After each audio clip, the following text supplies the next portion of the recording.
Beberapa tahun terakhir, tren kekerasan meningkat di Papua. Sementara masalah keadilan dan HAM masih belum terselesaikan sehingga konflik terus berlanjut. Pertanyaannya, apa strategi yang Anda akan siapkan untuk menyelesaikan masalah HAM dan konflik di Papua secara komprehensif? Waktu menjawab 2 menit dimulai dari sekarang. Masalah Papua adalah rumit karena di situ terjadi suatu gerakan separatisme. Dan gerakan separatisme ini kita sudah ikuti cukup lama. Kita melihat ada campur tangan asing di situ. Dan kita melihat bahwa kekuatan-kekuatan tertentu selalu ingin Indonesia disintegrasi dan pecah. Untuk itu memang masalah hak asasi manusia itu menjadi sesuatu yang harus kita utamakan, dan diantaranya juga kita harus lindungi seluruh rakyat Papua, karena di situ kelompok teroris sekarang itu menyerang orang-orang Papua sendiri, rakyat yang tidak berdosa, perempuan, orang tua, anak kecil yang tidak bersenjata diteror oleh kelompok teroris separatis ini. Jadi rencana saya pertama adalah tentunya menegakkan hukum, memperkuat aparat-aparat di situ, dan juga mempercepat pembangunan ekonomi. Dan Presiden Joko Widodo adalah presiden di Republik Indonesia yang paling banyak ke Papua, paling banyak ke Papua. Kalau tidak salah sampai hari ini beliau sudah lebih dari 19 kali ke Papua. Dan peningkatan pertumbuhan ekonomi di bawah pemerintah Pak Jokowi yang paling pesat, yang paling tinggi selama sejarah Republik Indonesia.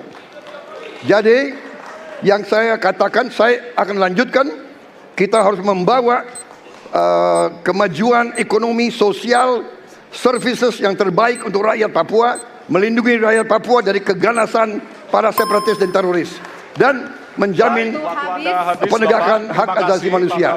Terima kasih. Baik. Dan selanjutnya, ya, hadirin harap tenang, ya. Kita lanjutkan. Baik, kami persilakan kepada calon presiden nomor urut 3 untuk menanggapi jawaban dari calon presiden nomor urut 2. Waktu Anda 1 menit, Bapak, dimulai dari sekarang. Terima kasih, tapi menurut saya rasanya tidak cukup Pak Prabowo. Karena dialog menurut saya menjadi sesuatu yang penting. Agar seluruh kekuatan yang ada di sana, seluruh kelompok yang ada di sana bisa duduk bersama untuk menyelesaikan itu. Itu menurut saya roots masalahnya. Pertanyaan saya simpel saja. Apakah Bapak setuju dengan model dialog yang saya tawarkan itu? Terima kasih. Saya setuju. Terima kasih. Baik. Jadi Bapak Prabowo, saya mau jawab dulu. Saya mau jawab. Waktunya Bapak merespon nanti setelah mendengarkan jawaban ataupun tanggapan dari paslon nomor 1. Atau terima kasih atas pengertiannya. Harap tenang, harap tenang, harap tenang hadirin, kita akan lanjutkan. Baik, selanjutnya kita akan lanjutkan dengan mempersilakan calon presiden nomor urut 1 untuk menanggapi jawaban calon presiden nomor urut 2. Waktunya 1 menit dari sekarang. Masalahnya bukan kekerasan.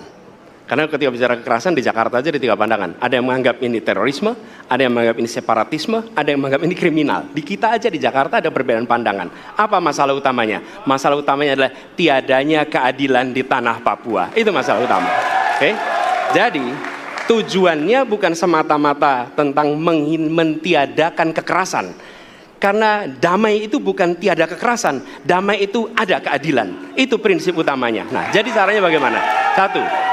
Atas semua peristiwa pelanggaran HAM yang terjadi dilakukan tindakan penyelesaian hingga tuntas. Oke? Yang kedua, mencegah terjadinya pengulangan dengan memastikan semua yang bekerja di Papua memahami bahwa yang harus dihadirkan bukan tidak ada kekerasan tapi keadilan. Yang ketiga, melakukan dialog dengan semua secara partisipatif. Terima kasih. Baik, terima kasih. Terima kasih. Dan selanjutnya kami persilakan kembali kepada calon presiden nomor urut 2 untuk merespon tanggapan dari kedua calon presiden lainnya, dan waktu Anda 1 menit Bapak, dimulai dari sekarang.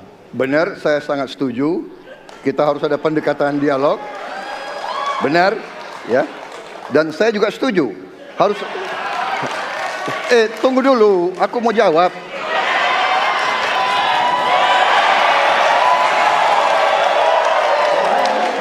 Jadi, benar keadilan.